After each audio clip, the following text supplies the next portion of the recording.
How y'all doing? Listen to this. All right. I wrote something. The Visionary's Burden. I mean, it's a monologue that I wrote. All right. So listen.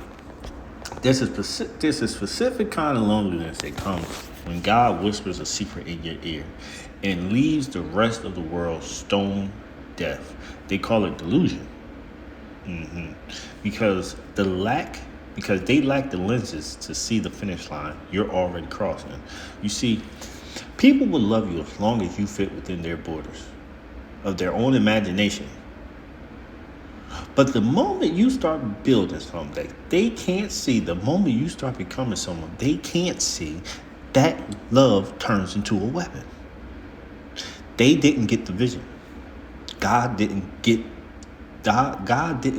hand them the blueprints. And instead of admitting they're blind, they'll swear up and down that you're the one lost in the dark. You're the lost one in the dark. See, take Lot. Take Lot from the Bible. Imagine him in the middle of Sodom. He saw the fire.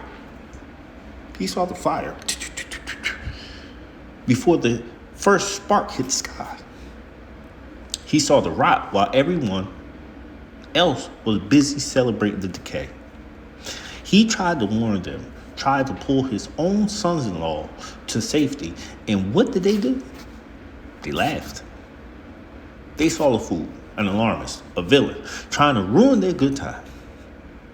They turned their backs on the vision so they can get consumed by the smoke. Won't God do it? Said he would. And then there's Job.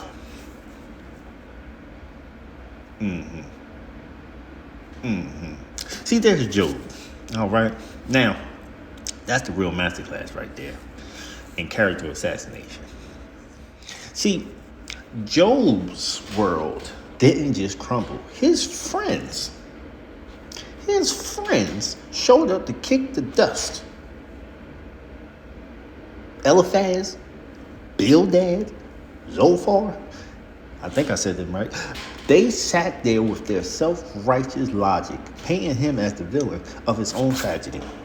They didn't see the cosmic battle. They didn't see the testing of a gold-plated soul. They just saw a man in boils and decided, oh, he must have had skeletons in his closet. They talked. They tried to destroy his reputation, calling him a hypocrite while he sat in the ashes of his own life. But Job knew the secret.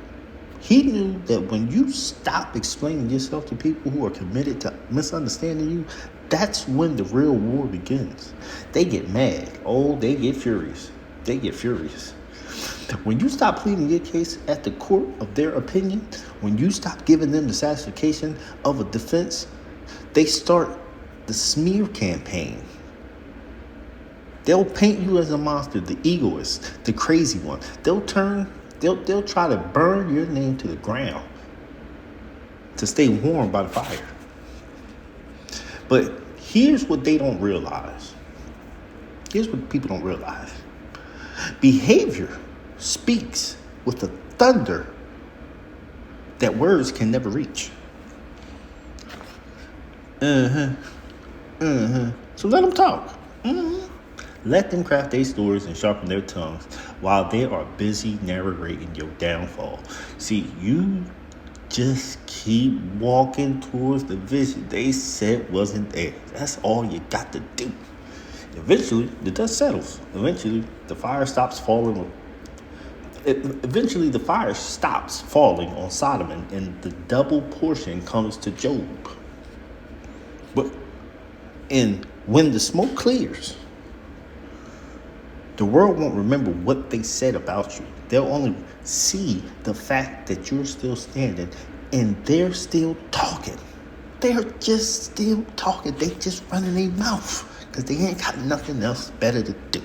So go on about your business and let God do what he's supposed to be doing. Peace. I said peace.